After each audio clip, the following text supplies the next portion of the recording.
Okay, so a very warm welcome to this first webinar on a new series that we launched for Heat Exchanger Design Handbook.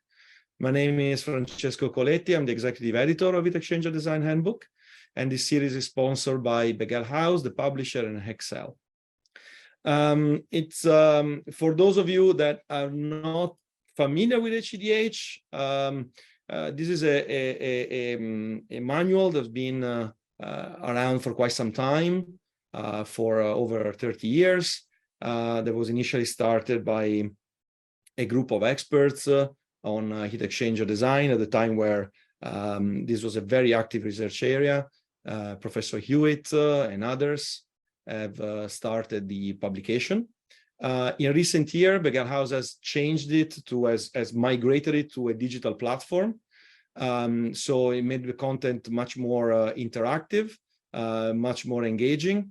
We do have some interesting interactive feature. This is just a video, but there are some 3D models of heat exchangers that you can use. There are some widgets for quick and easy calculations that can be made.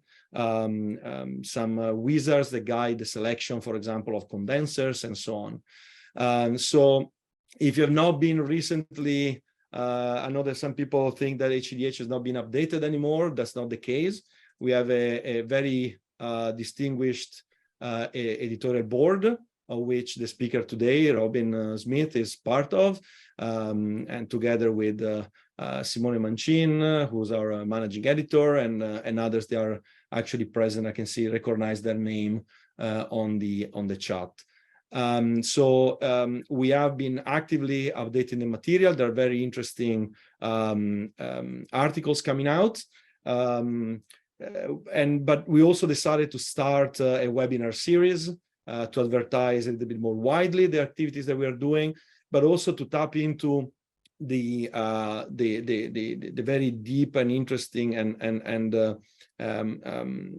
high level, very deep knowledge of our board, together with our industrial contracts. And the idea of the webinar series is to invite world-leading experts in one particular topic that is related to heat exchanger or heat transfer worldwide, and both from academia and industry. So we already have lined up, we are trying to do one webinar per month. So please watch out your email, you should, and LinkedIn, you should receive updates on the new on the upcoming webinars. The next one after today's will be from Les Jakowski of Chevron, relating field performance to wrong heat exchanger choices. It's a very interesting presentation. There is also an article written by Les and colleagues specifically on this on HEDH. So if you have not visited recently the website, please do so. There is a QR code here. We have there is the link over there. We do have we are quite proud of the how it turned out, this multimedia edition, and please watch the space because there are more things, more exciting things coming out. For today, in terms of housekeeping, as you have noticed, all Microsoft cameras are turned off during the presentation. If you would like to ask a question at the end of the webinar, please do so. You can do this two ways. You can either raise your hand on Zoom. There is a raise hand feature that you can use. In that case, you will be unmuted and invited to ask the question. If you don't want to ask the question directly, you can write it on the chat and I will read it out after the live questions have finished. We would prefer you do it the first way, the first mode. It's more engaging and it's more interactive that way. But if you don't like doing that, you can also write it on the chat. We expect the talk to last about 40 to 45 minutes and the rest for questions, so to complete the hour. Please stay with us till the end and ask the questions. The webinar is being recorded and will be made available on the HEDH website.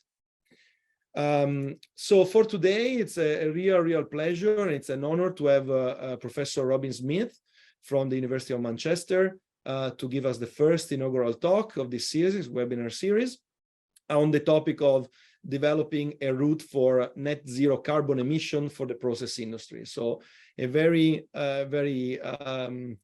timely topic and very relevant to our audience. So Robin, thank you very much for giving us this talk. The floor is yours. If you want to take over from me while I'm reading out your bio, please do so. So I stop sharing my screen now. Okay. Professor Robin Smith is the director of the Center for Process Integration in the Department of Chemical Engineering at the University of Manchester in the UK. He has extensive industrial and consulting experience in process integration projects. He's a fellow of the Royal Academy of Engineering and a fellow of the Institution of Chemical Engineers in the UK. He is one of the most widely published authors and recognized researchers in the field of process integration. It's a real honor to have him here. He has been awarded 2 medals from the ICHE, the Institution of Chemical Engineers, the Hanson Medal for his work on waste minimization, and his Sargent Medal for work on process integration. He's also active in the commercial space, so he has co-founded 3 spin-outs company from the University of Manchester. Without any further ado, Robin, the floor is yours. Thank you, Francesco. Well, what I'm going to do today is give an overview of how to perhaps address one of the major challenges that are facing manufacturing industry as a whole in the coming years, and that's to move to net zero. So I'm going to give you an oversight of the problem and suggest a way in which this might be approached.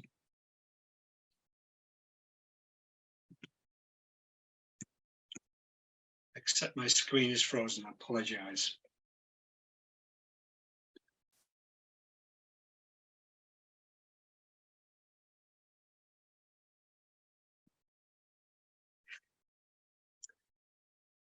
Yeah, I'm sorry about this. I'm gonna have to stop sharing and start again. Sure, that's fine. Yeah, exactly. I was just about to say.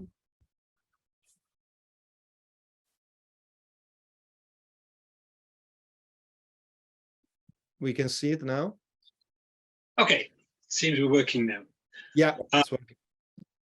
So I'm going to start by looking at what is the problem, first of all, industry's role in climate change, how the progress to net zero might be accelerated, and how to get to net zero before summing up.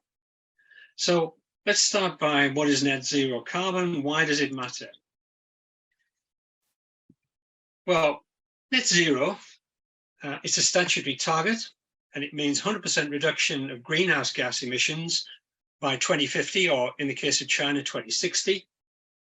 It's known as net zero because some emissions can remain there and be solved by offset, and such as, for example, removal of carbon dioxide from the atmosphere or trading carbon units. So that's basically the problem. And we've got these various gases, and the one that we're going to concentrate on is carbon dioxide.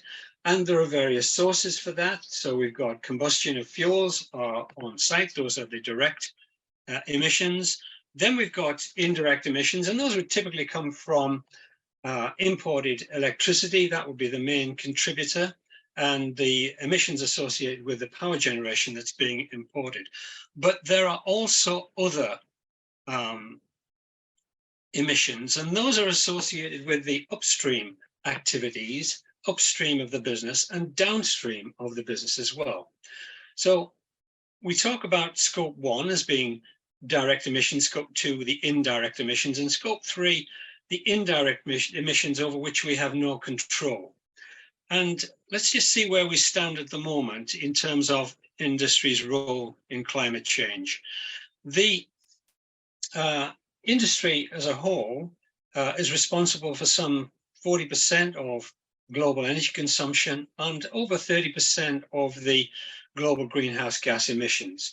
Obviously varies from sector to sector: oil, natural gas, steel, cement, aluminium, ammonia, and so on. These have a major contribution, as we see, to the problem of the emissions. So let's have a look at progress in these sectors. And surely we'll see, first of all, that there is a heavy reliance on fossil fuels. And you'll see here the breakdown of the use in the industry. So electricity, process heat, space heating. Interestingly, you see that there's a large emphasis here on process heating. And that is a particular issue, particularly regarding the process industry, because we have a high heat to power ratio, and there's a lot of heat required. And that heat is required at various temperatures. And we have that as a significant challenge for us to provide that heat, which is responsible for some 60% of the energy requirement. And as far as industry's progress towards net zero is concerned, this shows the results of a survey that was carried out by the IEA into what plans had been made in various sectors of the industry. And it's broken down into scope 1, scope 2, scope 3, or scope 1 and 2, sorry, together. And the whole picture gives us a sense that most people actually have no plans at the moment, or very low proportion of people have plans. If you see oil and gas, for example, here, then just over 20% have at least some plans in place to move to net zero, whereas the remainder have no plan at all to deal with this problem. So you get the impression that people are hoping that the problem is going to go away, but I don't think that's going to be the case.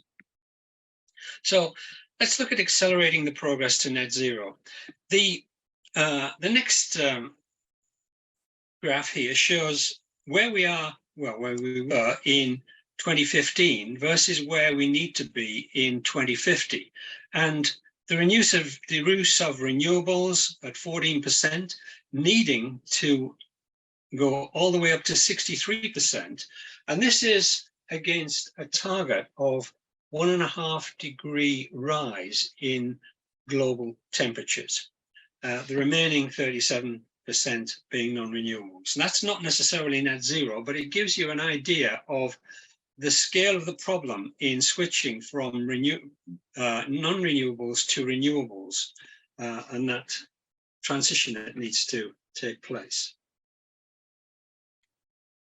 So technologies that can reduce CO2 emissions from current processes. Firstly, we would think about energy efficiency, and that's the right thing to do. Electrification is an important option, which is based on the availability of renewable electricity. Low carbon fuels might even be biomass, carbon capture, and storage. And we can also think in terms of new production pathways with a lower CO2 footprint, which might be in conjunction with carbon capture and utilization, process intensification, and in general, in a wider context, the circular economy. But the problem is that there's no silver bullet to address this problem. And what we're going to have to do is to use a mix of different technologies. So let's look first of all at the role of energy efficiency. Energy efficiency should be the first fuel. And we should spare no effort in trying to improve our energy efficiency to achieve our climate goals and improve the quality of life, and at the same time also potentially creating jobs.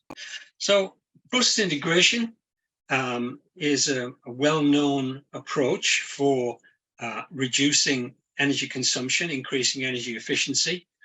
It's been applied now very widely throughout the whole of the process industry worldwide.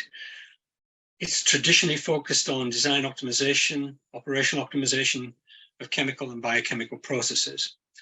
And it's now quite a mature area, and it's certainly capable of making major advances in energy efficiency. And the nature of process integration is that what we have in our problem is basically a jigsaw puzzle. And we want to know how to put these various pieces together in order to achieve higher energy efficiency. That's the role of process integration. Let's look at some examples of early techniques. Now, the basic problem in process integration is that we've got a series of streams that want to be heated up and others that want to be cooled down. And the question is, how can we match these together and avoid the use of primary energy? So we want to be able to match together the streams that want to cool down against those that want to heat up. But the question is, which pattern is best, this pattern or some other pattern? And then in answer to that question, along comes what's been referred to as pinch analysis. And I won't dwell on that too long, but I'll give you firstly just a bit of background for those who are not familiar. This is one of the basic tools which we use in process integration. And we are basically applying thermodynamics and plotting here temperature versus heat, enthalpy. And we take all of the streams which are wanting to cool down and we create a composite stream. I'm not going to go into how that's constructed, but it's actually quite straightforward to construct it. And that represents then all of the cooling that's required by our process. And then we do the same thing for the cold streams with the ones that want to be heated up. We combine all of those duties together into this composite construction, the cold composite curve, and then we put the two together against each other in such a way that they are separated by a feasible temperature difference. Typically 10 degrees would be our choice there. And what this tells us is we can transfer heat feasibly now from the hot streams, the hot composite curve, into the cold streams, the cold composite curve. And quantitatively, where these streams overlap, then we can carry out heat recovery, and that gives us a target for our heat recovery. Where there is no overlap, we need to use some external utility. And then down here at the cold end, we need some external cooling. So this is limited by the point of closest approach, referred to as the pinch, and hence we get pinch analysis. For a given delta T min, the given minimum driving force, the composite curves set energy targets before design. Well-established technology, lots of commercial software that will do this for us.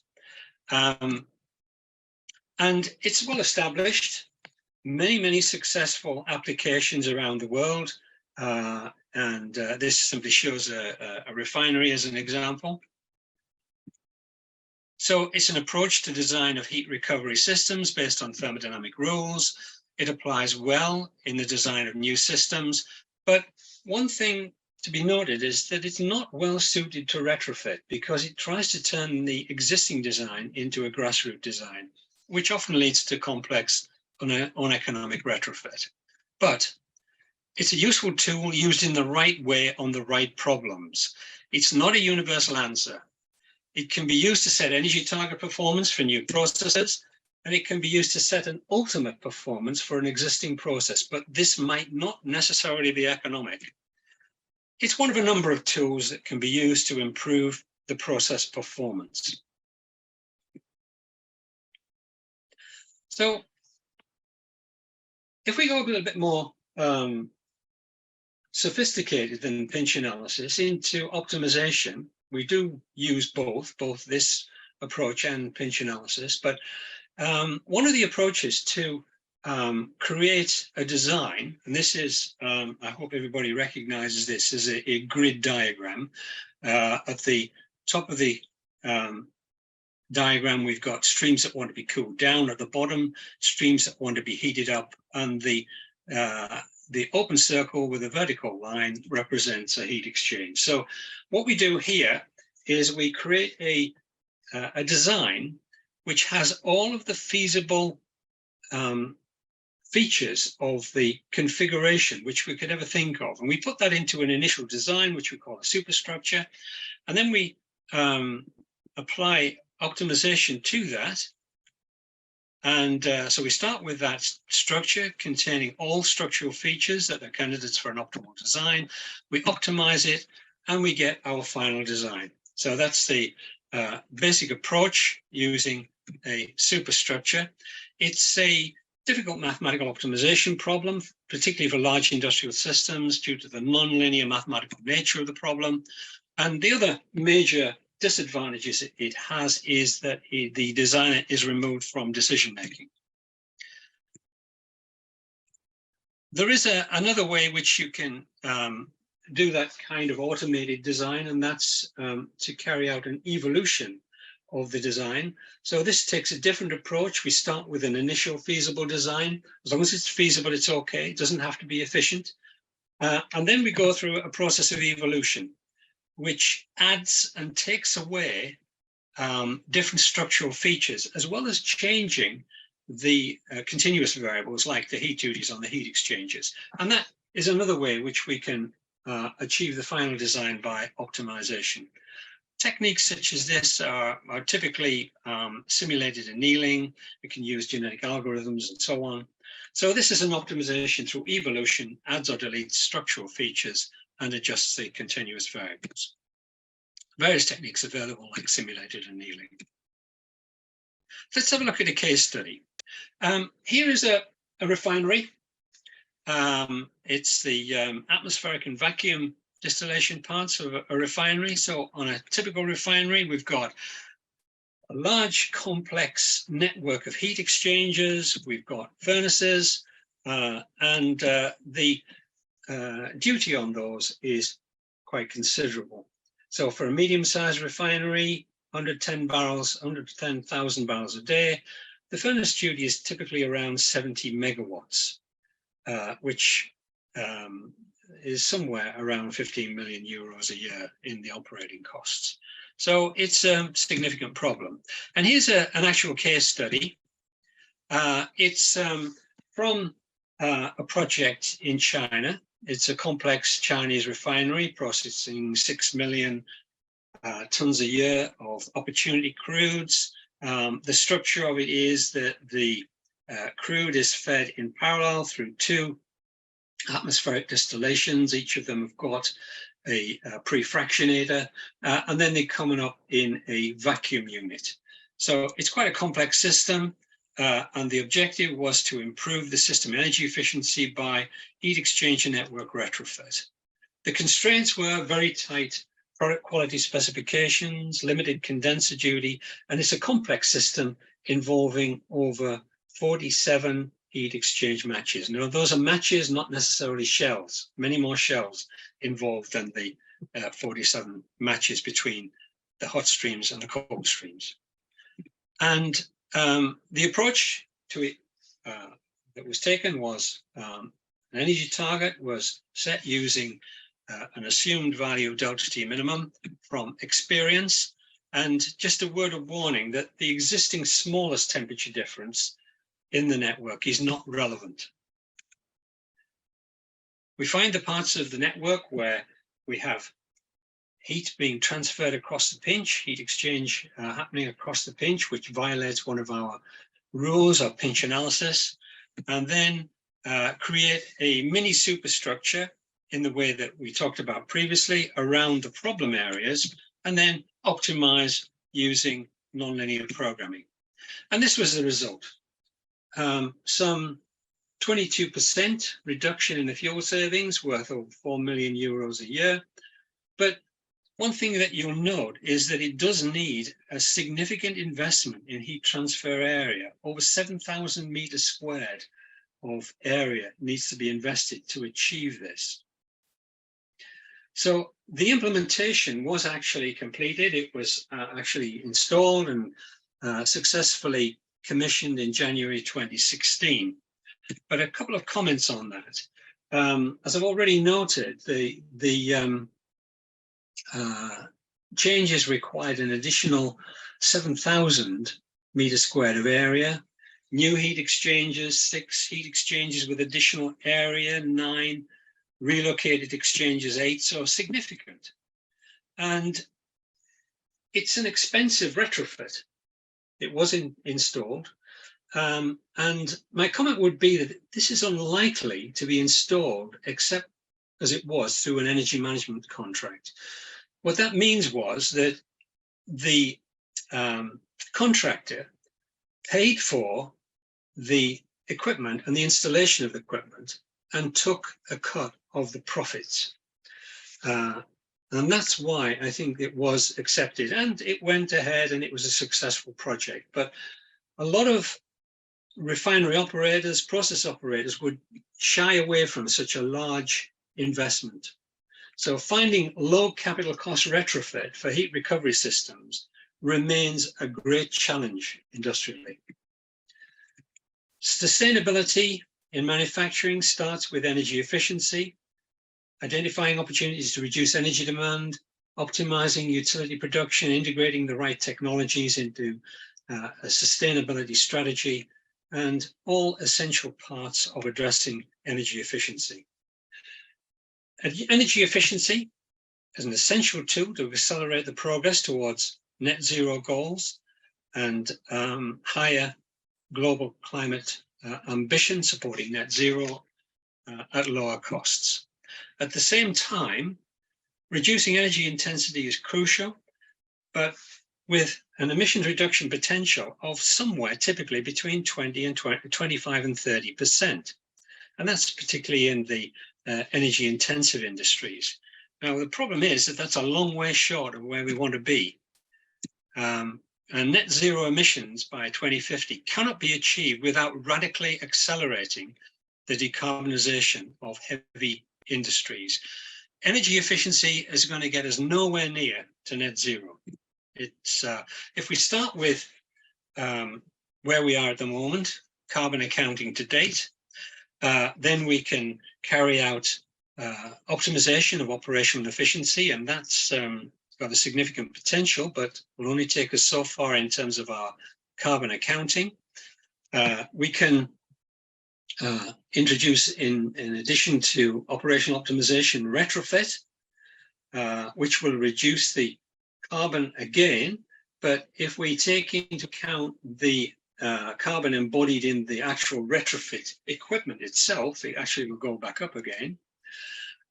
We can decarbonize our energy supplies, which might mean, for example, switching from coal to natural gas.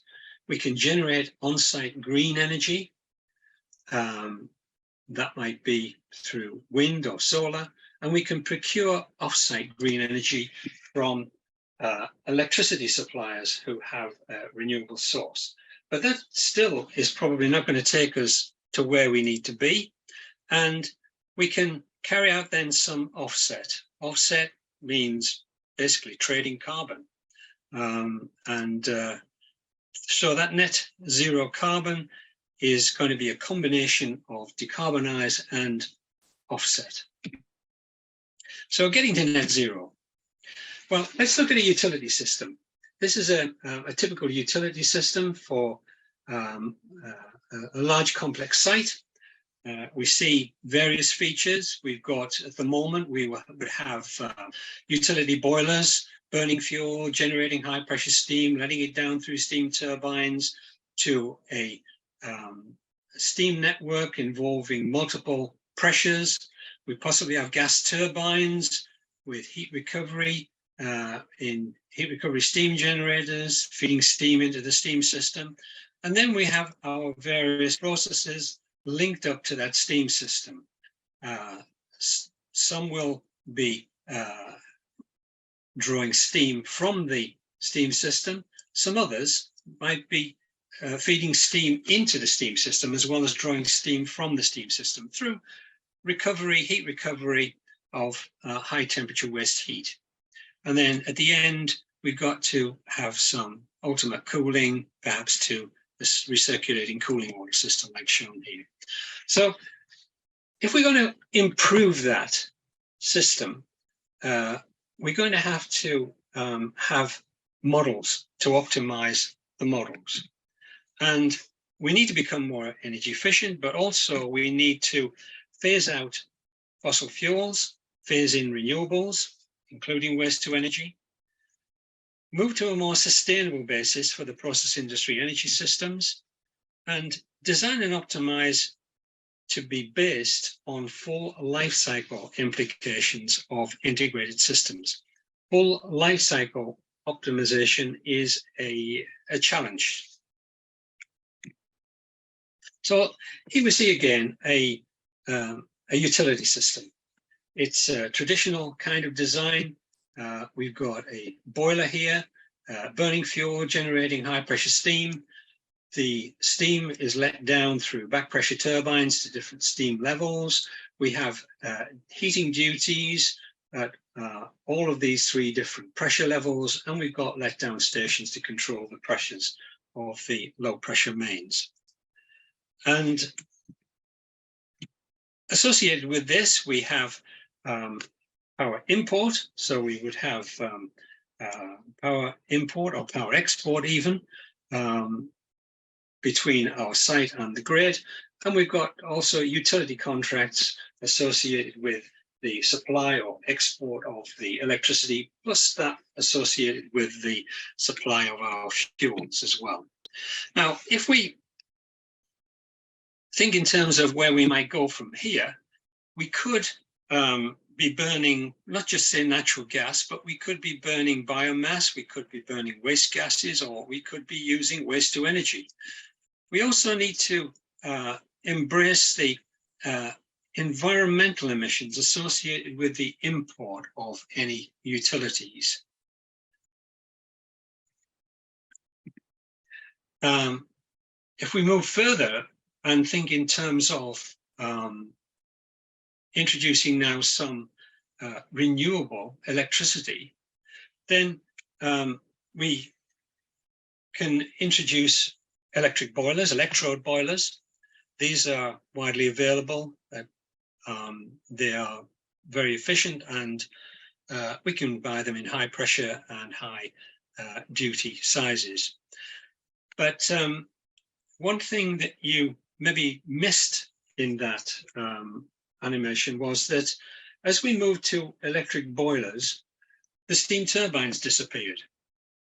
And the idea here is that if we're going to introduce electric boilers based on renewable electricity, there's no point in generating steam from an electric boiler and then turning it back into power in a steam turbine. You don't need the steam turbines anymore if you have a fully electrode boiler supplied steam system.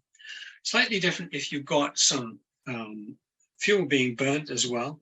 But the main point of this is that we have a completely different system configuration and operation. Another feature of this is that we're now going to bring in more renewables, hydro, wind, solar, biomass, waste to energy. And these are intermittent in nature. And we have to start thinking then about energy storage.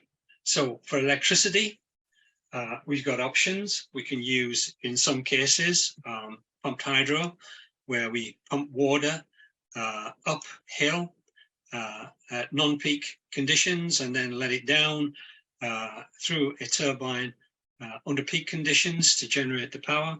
We can store it as liquid air, and releasing the vaporizing the liquid air to drive a turbine when we need it. And we can store it in batteries. All three of them are in principle useful. We can also store heat. We can store the heat in the form of steam accumulators and also hot water. So we need to integrate thermal and electricity storage as well as we go forward because of the intermittent nature of our renewable sources. So the question now is what type and what size of storage systems do we need? And previously, we would base our designs based on the economics of the site. But now we need to worry about environmental impact. And if we look at a graph here of carbon dioxide emissions versus annual energy cost, there's going to be a trade-off that's characterized by this so-called Pareto front. And we could go, for example, to the most economical design. That's the one which has the lowest cost, but it would also have the highest emissions. Or, on the other hand, we could go to the lowest carbon emissions, which would have the highest cost. And that really now says that we need to do a multi-objective optimization to analyze the trade-off between environmental and techno-economic aspects of the problem. You will note, however, that this, as we move down this curve, and I'll come back to this point later, that to begin with, at a fairly modest cost, you get a significant reduction in the CO2 emissions.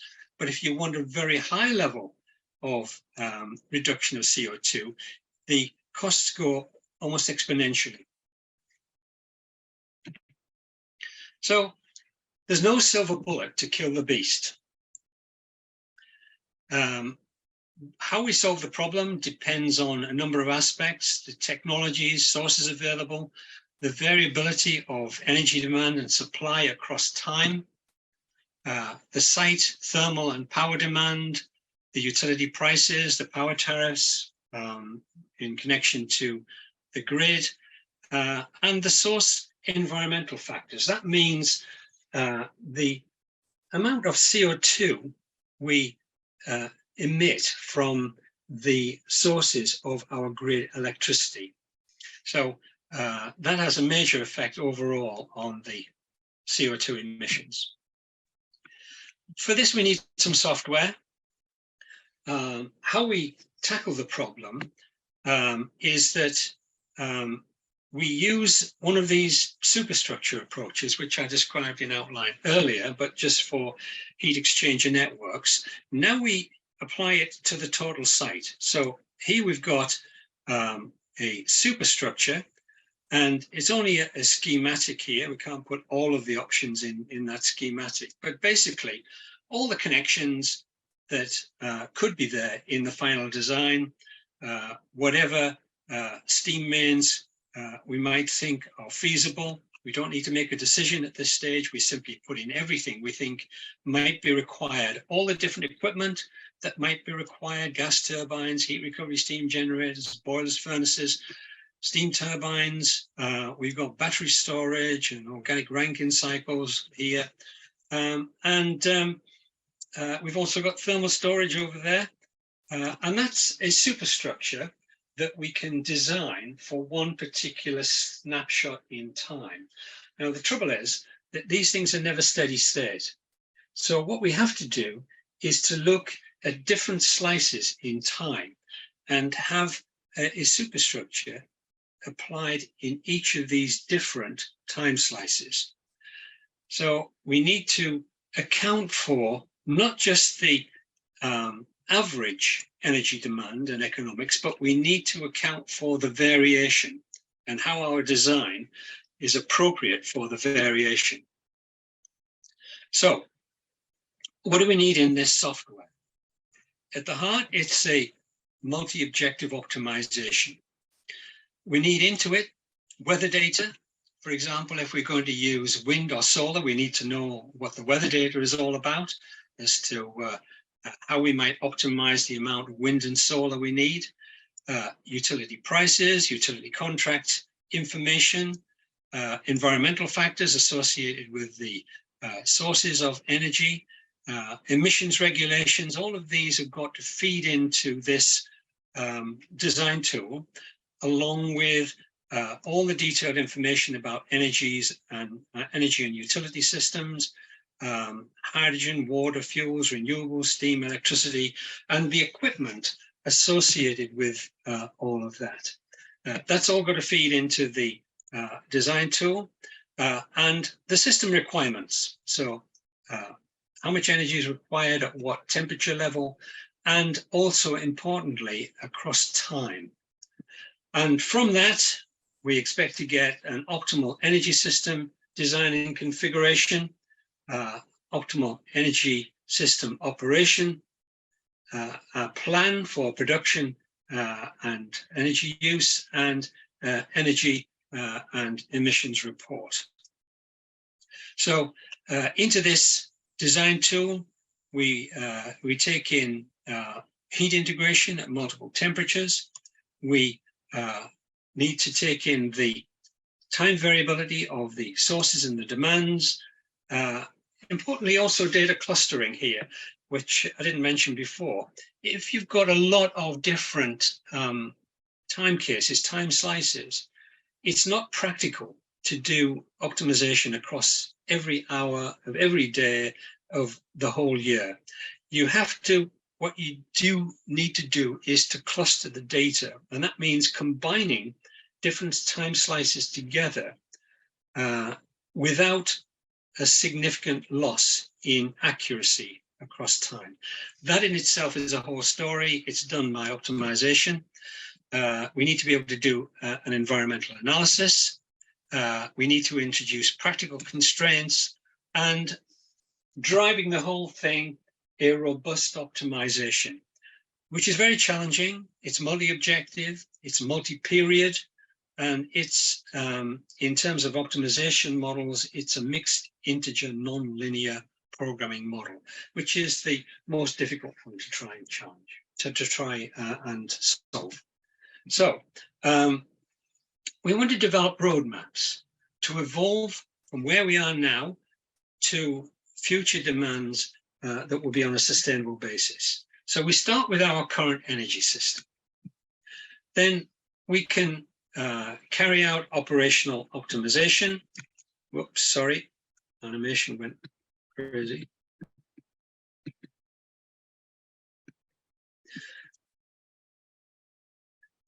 We can carry out a development of a roadmap, starting with the current energy system. We can look to get a cost-effective energy system to reduce our energy demand, maximize our flexibility by total site energy integration optimization, operational optimization. And to get to our low carbon energy system, we've got to account for constraints on the system, sustainability constraints, resources and technology availability, design and operational optimization, and the time variability. In order to achieve this, we need to set ourselves milestones in this roadmap based on economic constraints and also environmental constraints. So we might achieve our milestones by stepping forward in terms of capital cost expenditure or targets to achieve certain environmental targets. So let's have a look at another case study. The background of this is we want to design and optimize a utility system for a medium-sized complex site. The analysis of the economic and environmental implications of various source alternatives needs to be done. The objective is to reduce environmental impact by design and operational optimization of the utility system at minimum costs. And the constraints that the designs, in this case, this example, are going to be based on nominal demands rather than lots of different time slices. And the steam mains conditions are fixed. So it's an existing site, and we're going to fix the steam system. So here we see a picture of the steam system. We've got 3 levels of steam. We've got a steam turbine network. We've got fuel-fired boilers. We've got a gas turbine. We've got heat recovery steam generators, and we've got import-export grid electricity. And if we look at the performance of this, then we see the heat is being supplied both by the heat recovery steam generators, by the boiler, roughly half of each. We have local power generation, 40 to 45%, imported electricity, 50 to 55%. Of the local power generation, most is done by the gas turbine and the balance by the steam turbines. And the options to be explored are operational optimization, but also carbon capture storage, renewables, heat electrification, and biomass and waste sources. So let's do operational optimization. And what we're going to do here is we are going to take a scenario, first of all, where we are linked to a grid that has a grid based on a heavy reliance on fossil fuels. The case we've actually taken is grid data we've taken from China, where they have a lot of fossil fuels. And we carry out our optimization. And what the optimization tells us we should do is go for 100% local power generation to avoid importing this power from a grid which has a poor grid factor. Of the local power generation, 80 to 90% from gas turbines, 10 to 20% from steam turbines. And if we look at how those costs break down then, we've got here a CapEx, capital expenditure, which if we compare it with the base case capital cost, assuming that we were going to have to build it, but we're not. It's already existing. We'll take advantage of the existing. But if we were to build the base case, then this new case that we've got would represent a 65% increase in the capital expenditure. The operation and maintenance costs, though, would go down by 30%. And the total costs, if we add together the operating costs and the CapEx, those would go down by 25%. You'll see that the total cost is dominated by the operating and maintenance costs, and the emissions would go down by 15%. Well, it's a significant reduction, but it's a long way short of where we need to be. Then, for comparison, let's take that case that we've just looked at, which has a grid which is using a lot of fossil fuels, and instead compare it with one which has a basis of high level of renewables. In this case, what we've done is we've taken Norway, and Norway has a lot of hydropower. Over 90% of its power is generated by hydropower. And just as a comparison, so now what we have is the mirror image of what we have with the other grid factor, the gray grid, and now 80 to 90% of the electricity is imported, with only 10 to 20% generated locally. And all of the heat is being produced by a gas boiler. The capital cost, if we compare it, is down 50% compared with the equivalent capital expenditure to build the base case. The operating costs have gone up by 28%, and the total costs have gone up by 25% compared with the base case. But we'll see that the emissions have gone down by 60%. So we've made a significant reduction in our emissions, but we've paid a penalty in terms of a significant increase in our operating costs and our total costs due to the large amount of power import. So now let's go a step further and let's integrate low carbon measures. So what are we going to think of? We're going to think about wind power, electrification, solar power, and carbon capture. And what we find is if we optimize the system with all of these different opportunities available, then now we switch our electricity, our steam generation to electrode boilers. So now we're using renewable electricity to generate the steam. We have still some gas boiler heating going on, and that's necessary on this site because it produces some waste gases that we must deal with. So if we've got those waste gases, the only sensible thing to do is to burn them in a boiler, generate some steam, and generate some power from that. And that's forced on us.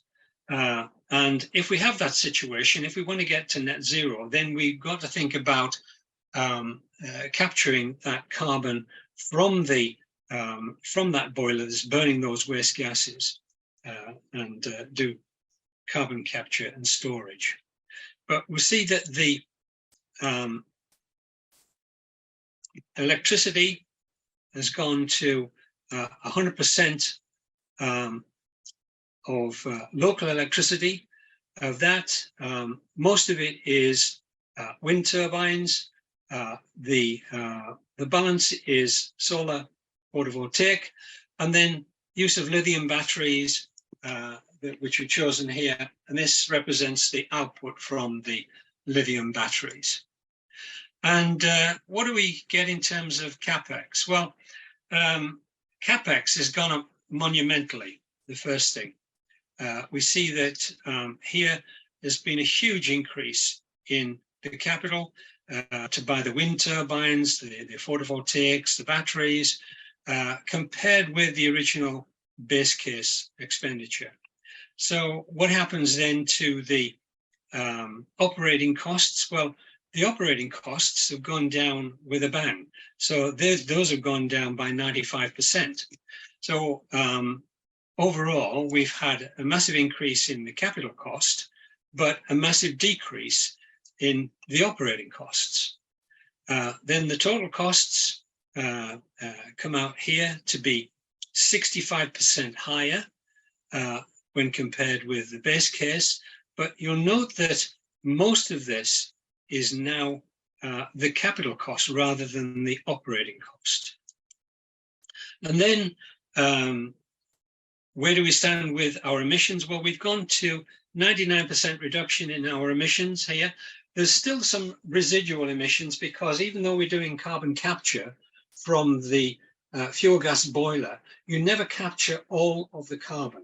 There's always going to be some released from the carbon capture system, from whether you're using absorption or whatever. So we get very close to net zero, but we're still 1% away because of that failure to capture all of the carbon from the fuel gas boilers. But overall, what have we achieved? We've achieved a significant lowering in our operating costs. We're almost at net zero. We're just about there at net zero, but at the expense of a very high capital cost. So, but we know our goal, but how do we achieve it? Well, let's look at a financial roadmap here. And we're looking here at the annual CO2 emissions versus the total annualized cost. Start with the base case. And that's the base case that we've seen already, its performance in terms of the CO2 emissions. And we instead now look to the end and where we might get to with net zero. So that case that we've just seen with a massive increase in the capital cost in exchange for almost all of the carbon being eliminated. Now, we don't want to go from our existing case to this net zero case in a single step. What we want to do is to set down a series of milestones and get there step at a time, maybe by phasing our capital expenditure, maybe to achieve intermediate targets. And the danger is that if we now go from where we are to these intermediate steps, then the optimization tells us to invest in certain equipment that we might not need later when we go for more ambitious carbon targets. So what we don't want to do is to buy and install equipment that later we're going to have to take out in order to go to the next step. So the way we address that is that we, to achieve our intermediate goals, we take all of the equipment that we have. Sorry, the animation took over from me. We take all of the equipment that we have in the base case, and we look at the equipment that we're going to have to use to get to net zero. And then we make that equipment available to the optimization along with the equipment from the base case. So we want to reutilize it if it's appropriate. And then we put that into our optimization and optimize. And in this way, we avoid having intermediate steps that involve unnecessary expenditure. And what we've done here is carried out an optimization in which we've done that. We've taken the equipment for the net zero solution, put it with the existing equipment, carried out an optimization, and we have constrained it to have the same total annualized costs as the base case. And you'll see that it's possible to keep the same total annualized costs and reduce the carbon emissions by 90%. You have to remember that the total annualized cost here is going to be dominated by the operating costs. But nevertheless, it's a quite dramatic reduction possible, 90% reduction for the same total annualized cost. Now, if you want to go any further than that, you can do. So here we see additional milestones coming below 10% all the way down to only 1%. And these are achieving very modest reductions in the carbon dioxide emissions in exchange for very serious increases in the total annualized cost. So achieving that last 10% of decarbonization is the most challenging and expensive part. And this helps us to develop a strategy for how we might go about achieving our environmental goals. And what I would read from this, if I was an operator, is don't go for the last 10%. Go for the 90% and then offset the rest. So in conclusion, energy efficiency plays a key role in the industrial energy transition, but a further paradigm change in the way systems are designed and operated is required. There's no one-size-fits-all solution. If you've got a particular problem, you're located on the north coast of Australia or the northwest of China, you're going to require a different solution. The optimal design is going to depend on a number of factors: location, carbon intensity, price fluctuation, sources, technology available. And the strategy for developing a roadmap to net zero requires the use of decision support tools to identify the most cost-effective design that meets sustainability goals. I'd like to acknowledge the support of the Research Council of Norway and partners in the HEDH program in Norway for their support in carrying out the research behind this presentation. Okay, thank you. And sorry for overrunning a little bit. No, Robin, thank you very much. And yeah, I think it was very fascinating talk, so it was worth the extra minutes there. So very, very important topic, and I think you gave a very good overview of the complexity associated with the challenges ahead and the complexity of the solution as well. I think was a really terrific talk. So I would like to open the floor to any questions to our audience. Again, if you would like to ask a question, raising your hand using the feature on Zoom. Otherwise, we can read the questions on the chat box. In the meantime, as people warm up, maybe a quick question from me in terms of the, well, I have a couple of questions really. One is very high level, the other one is very detailed. The very high level one is more on the grid, right? So that's the typical question: what happens if we start electrifying all our heat sources? Obviously, there is a massive heat consumption in industry. I think the equivalent for a cracking furnace, an ethylene cracking furnace, at the moment is about 1 gigawatt of electricity needed. What happens? Does your framework take into account also? It looks at a single facility, right? But when you look at the life cycle, where does the electricity come from, and what are the challenges, the constraints on the grid side? Can you capture those aspects? Well, I would have to say that, it's a good question. If you look at the relatively low temperature heating, then this is it's straightforward to deal with. Basically, we want renewable electricity, and we can either import that, or we can invest in solar and wind power generation, and that's possible. And then we just use electrode boilers for the steam.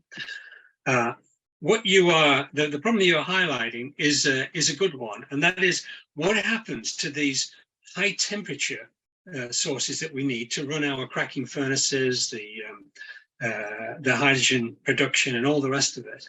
That I think still remains an issue as to how we deal with that. Now, I know that there are pilots being built at the moment to try out electrified cracking furnaces, and exactly what the best solution is to that is in going forward, I don't have any answers for. All we can do is put options within the software. But you could carry on burning gas and then capture the gas, sequestrate the carbon dioxide. Alternatively, you could go to biomass and burn biomass. So there are options there, but there's no, I think, obviously good answer at the moment to those high temperature sources. And there are some some ideas kicking around using high temperature fuel cells, and various options are being explored at the moment. But the high temperature problem that you refer to, I think we have no neat answer to it. Right. So now the questions are coming in the chat. Let me, is there anyone that wants to raise their hands and ask the question directly? Otherwise, I'll start from the top. Or even Martin, if you want to talk, Yeah. because it's a big question. Can you hear me? Yes. Yeah. Perfect. So interesting talk, by the way. Thanks for that. I imagine that because of the discrete nature and the nonlinear nature of this superstructure optimization, it's quite a challenging and expensive problem in terms of computational cost to solve. So I was wondering, what is the biggest size of utility networks you can basically optimize with this in terms of design variables or number of design variables? And is this in practice a bottleneck, this computational cost? No, it's not a computational cost. I have to say that, it was a challenge, to do this, but we've had to work hard to try and get the problem to be amenable to solution on a standard computer. We don't want to send it off to some supercomputer somewhere. That has involved a number of things. One of the issues was, the time variation. We've had to work very hard to try and deal with the time variation in an efficient way. We've also had to develop our own optimization methods. We would start something like this by using GAMS, if you're familiar with GAMS. We found that not robust enough. Even the state-of-the-art solvers in GAMS were struggling to solve the larger problems we were addressing here. So we had to actually create our own global solver. That was an additional challenge itself. Just to give you an idea of comparing it with GAMS, we were able to achieve a a solution to the same problem in 1/10 of the time that GAMS could do it with the optimizer that we developed. Now, in terms of time, we've actually analyzed some quite large sites, I have to say, and in terms of time, you don't get the answer in seconds, but neither do you have to wait 24 hours. So it's like half an hour, that kind of time to get an answer to a reasonable sized problem. It's not. How many decision variables? Sorry to interrupt. For how many decision variables is that then typically? I couldn't tell you offhand. I can ask and get that. Get some details for that, but I couldn't tell you offhand. I just know it in terms of a typical site. With an ethylene complex and all the ethylene derivatives and all the rest of it, that kind of site is it's a challenge, but nevertheless it's doable in a reasonable computational time. Okay, very impressive. Thanks. All right, so we have another question from, I believe, Anna, correct me if I'm wrong, Thomas? Vera Tunge is next one in the chat. Yes. And Yep. I just allow him to talk if you would like to. Oh, he's here.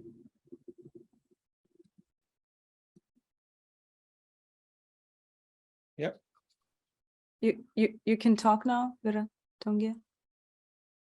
Can you hear me? Yes. Yes. Yeah, okay. My question is, you mentioned carbon capture at several places in the presentation. Do you think it is available at scale for us to use in the coming years? Carbon capture. We included carbon capture. We use standard technology. We didn't use anything fancy. We've assumed amine absorption, so standard carbon capture. Now, it's an interesting question about carbon capture, because I think many people have the impression that the answer is simply go for carbon capture, and that's it's the only answer. It's a simple answer, but actually, when you run the numbers, it's actually a bad answer, and it's not just a question of can we do this at large scale. It actually doesn't stand the test of an economic analysis. Now, I'm talking about fully optimized different options. Now, why is that the case? It doesn't seem to be that carbon capture is economic. Well, if you think about different options, you've got a problem of carbon emissions, and let's say one option is carbon capture. Another option is build a wind farm and generate renewable electricity.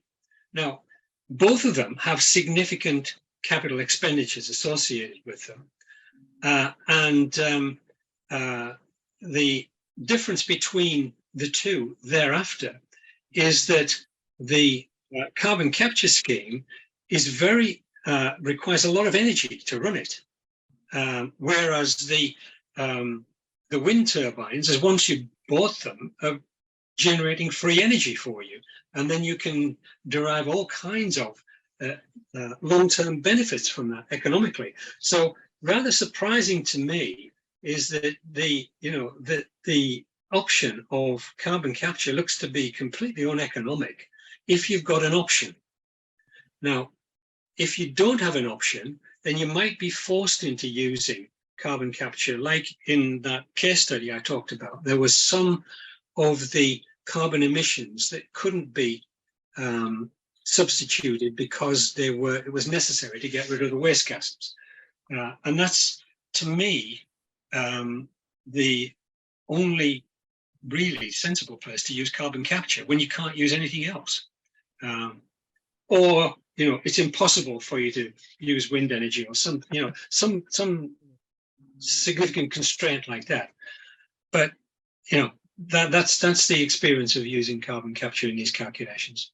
We have a lot of We had a lot of debate with that. We did some calculations with one of the major petroleum companies, and we had huge arguments about the costs. But that's the way the results turn out. Yeah, I guess production of amine itself requires a lot of carbon. Yeah, I mean that's right. Well, but production of the wind turbines produces a lot of carbon as well. Yeah. So you've got to, to be fair, you've got to look at the whole life cycle of both. But I'm just looking at the here talking about the local scope 1, scope 2, rather than scope 3 emissions. Okay, thank you. Great. I'm conscious of the time, but I think we still have a few questions, Robin, if you'd like to spend another 5 minutes. Was that okay? Would that be Okay, if Okay. you are. Next We one is have, Thomas. Thomas, yep. Hear me? Yes. Yeah. Yes. Thanks a lot for the talk. I really enjoyed it. It's Thomas Bauer here from the German Aerospace Center. We did also some similar work, mainly focusing on thermal energy storage in utility structures. And could you explain a bit why thermal energy storage in case 2 didn't get into play? Because typically they are known to be an order of a magnitude cheaper. And did you also look at different type of thermal energy storage, or was this done by a single type? Well, I have to confess, Thomas, that we didn't put in a lot of options here for thermal storage. Thermal storage it was, wasn't it? Yes. And we just looked at the option of steam accumulators and hot water storage. And that's all we used. But I know that there are lots of other options for that. So, yeah. Yeah.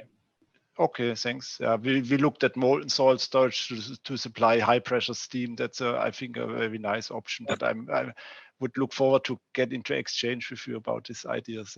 Yes, and I absolutely agree with you, Thomas. I think molten salt's got a role to play, but we didn't include it in those calculations. Okay, thanks a lot. Okay, nice speaker. Maybe in the meantime, while we have the next question, Robin, building up on the previous one. So how detailed do the models need to be to be able to represent the various options? So if you go look at thermal energy storage, how detailed do the models need to be for the various options of thermal energy, for example?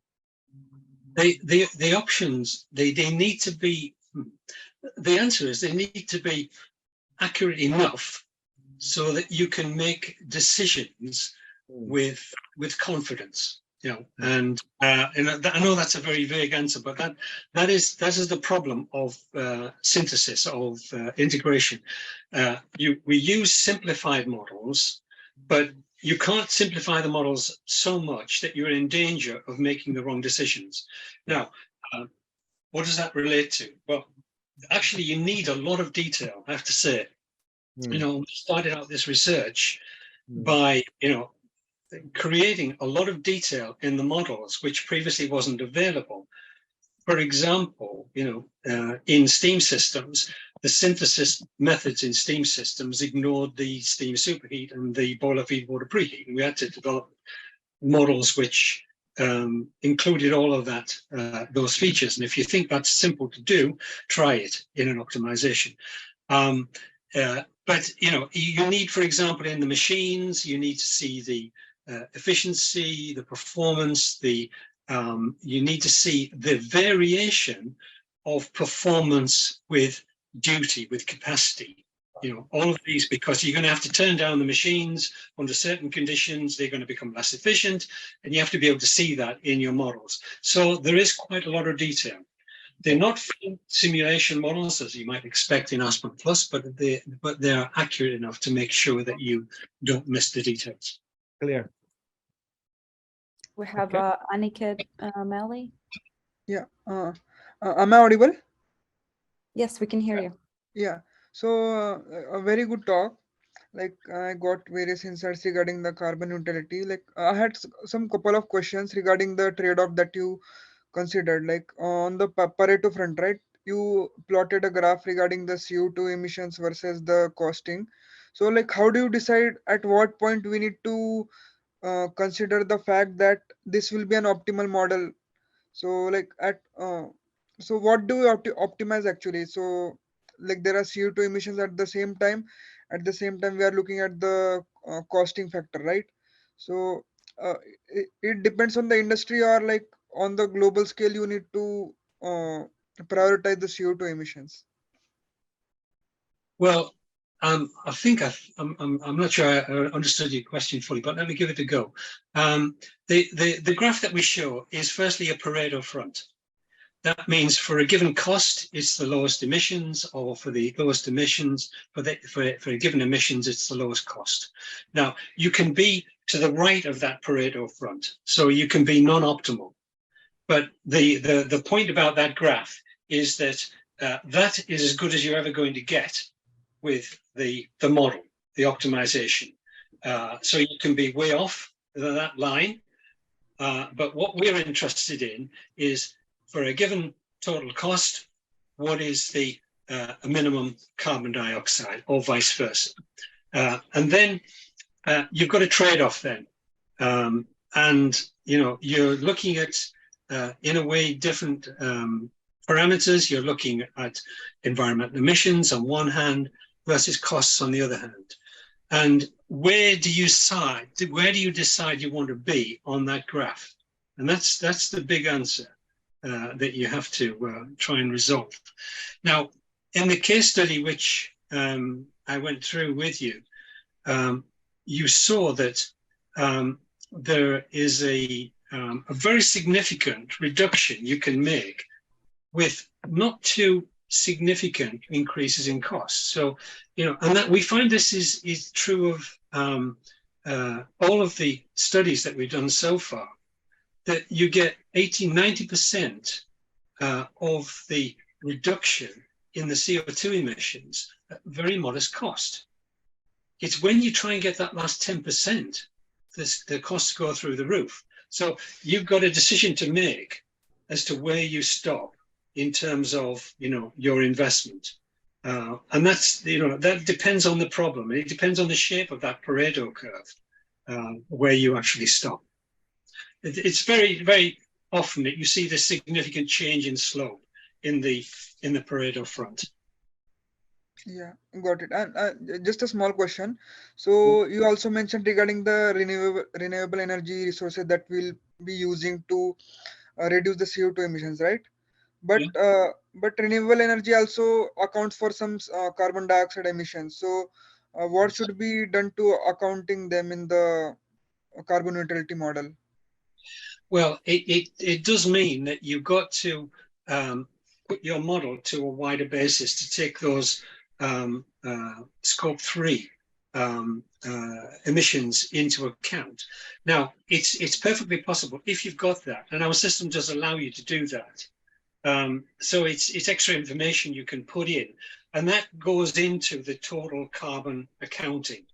And you're going to get a slightly different picture from that, or it might be a very different picture, depends on the problem.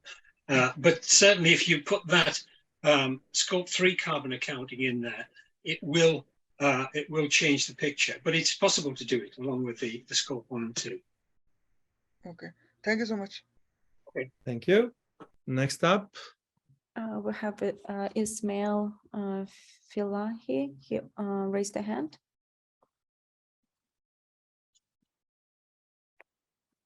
Do you hear me? Yes. Yeah. Thank you, Professor, for interesting topic. I have a question about the energy. So there's a lot of application in removal in carbon capture that we need to produce the heat and also the cold. But I see a lot of application and a lot of that they just focus on how to produce the heat. Do you think there is some application or some ways to produce the cold from solar energy or something like this? For what purpose though, Ismail? The cold for what? Because there is some system that we need to cool down and to heat up. Like for some example, for direct air capture, we need to have cold for absorption and to have heat for the disruption. And for multiplied lot of cycles, we need to cool our system. but we need to use the solar energy to produce the cold for cool down our system. So I mean, you need low pressure steam basically to for the reboiler of the regenerator, and you need a condenser as well. But you know, it's not low temperatures though. You know, at this stage, this absorption is not dealing with low temperatures. So you know, it's normally cooling water. It's not usually using anything. Yeah, but for I'm sorry for absorption, but for absorption, so if I want to absorb the CO2 from using direct air capture, I need my system to have a low temperature. So something we need to produce I need to have some sources from solar energy to produce the cold. Okay. Did you say adsorption, not absorption? Yeah, absorption. Absorption. Sorry, I thought you were talking about absorption. Okay, you want to go to very low temperatures in your adsorption, and you want to convert the solar energy into power. You know, I guess there are various conversion technologies that could do that for you. You know. Organic Rankine cycle or something that could do that.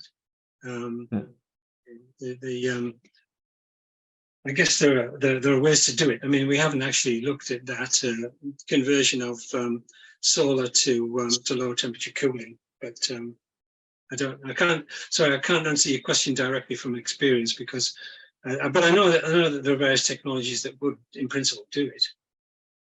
Okay. Thank you very much. All right, shall we take the last question and then maybe we can collect the other ones and then send it to Robin and perhaps we can answer those offline. Yeah. Hello. Pardon? We have Shamsuddin. Hello. And we have two more, or if you just want to read them, maybe Francesco. Yeah, I'll probably read them. That's fine. Well, first of all, I can thank you for your presentation. I just have a question regarding the heat exchange network. You focused on just heat exchanger network. I want to know if integration of work recovery from the system would be economically viable and acceptable in any processes or not. Thank you very much. Well, it very much depends on the process. You know, the kinds of things that you would do in work integration is that you would recover the energy in expanding a fluid from a high to a low pressure. That's the kind of thing I think you are referring to. Exactly.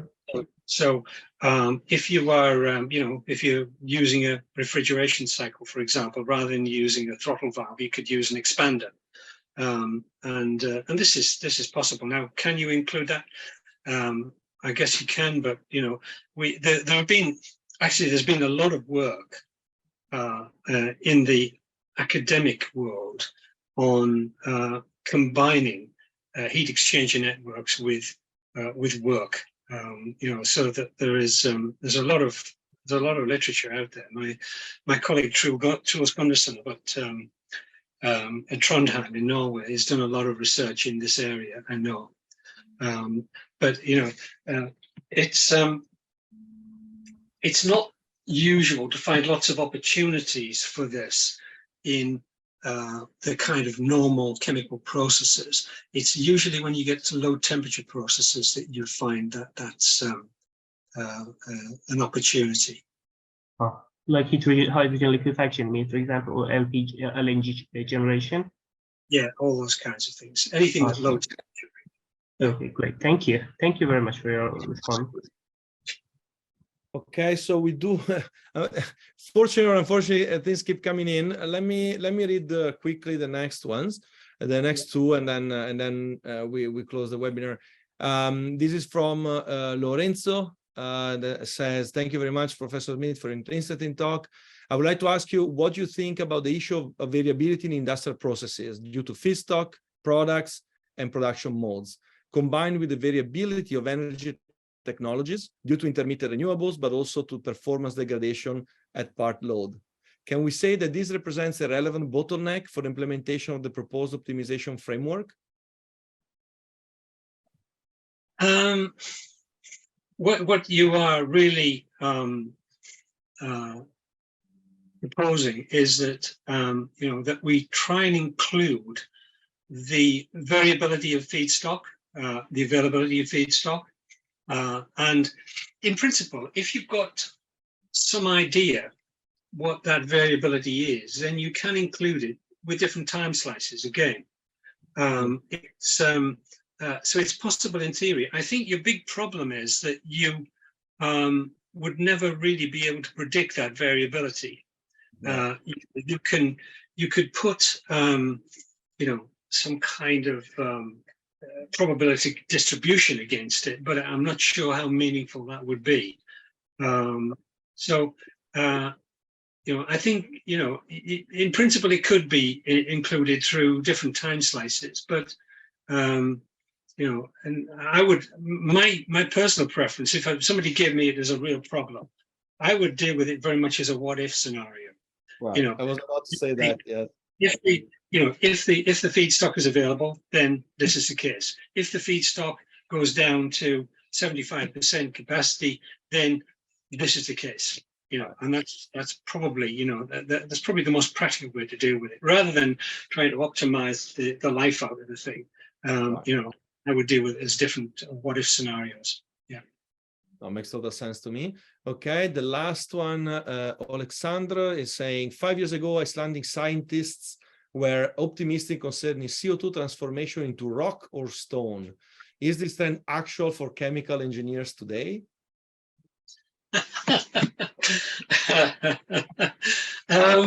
I think chemical engineers have got a role to play in many fields, and carbon utilization is one of them, certainly. Carbon storage, why not? But carbon storage, I guess. But if you're going to go into carbon storage, I really think you need to know a lot about the geophysics. It's not a question of simply, well, I'm going to convert this into that.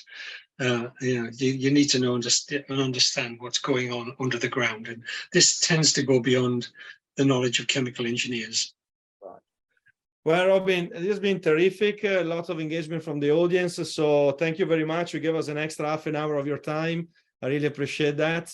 And hopefully this has been, it's been certainly a successful webinar. We keep getting messages of congratulations. So thank you very much for the presentation, for your time. Thank you to the audience. Please don't forget, in another month's time, we will have the next talk as well. And go and visit HEDH, where you can also find, in fact, there is one of Robin's articles there too. So please go and visit. Okay, thank you everybody for coming. Thank you. I'm sorry, just a very quick question. I'm sorry. Hello. Yeah. I want to know if it is possible to somehow send us a reminder for the next webinar. Is it possible? Yes, so all the people they're subscribed to this webinar will be in the email list, so that you will have an email from the rest from the next for the next webinars. Absolutely. That's great. That's great. Thank you very much. Have a great day. Perfect. Thank you again. Bye bye.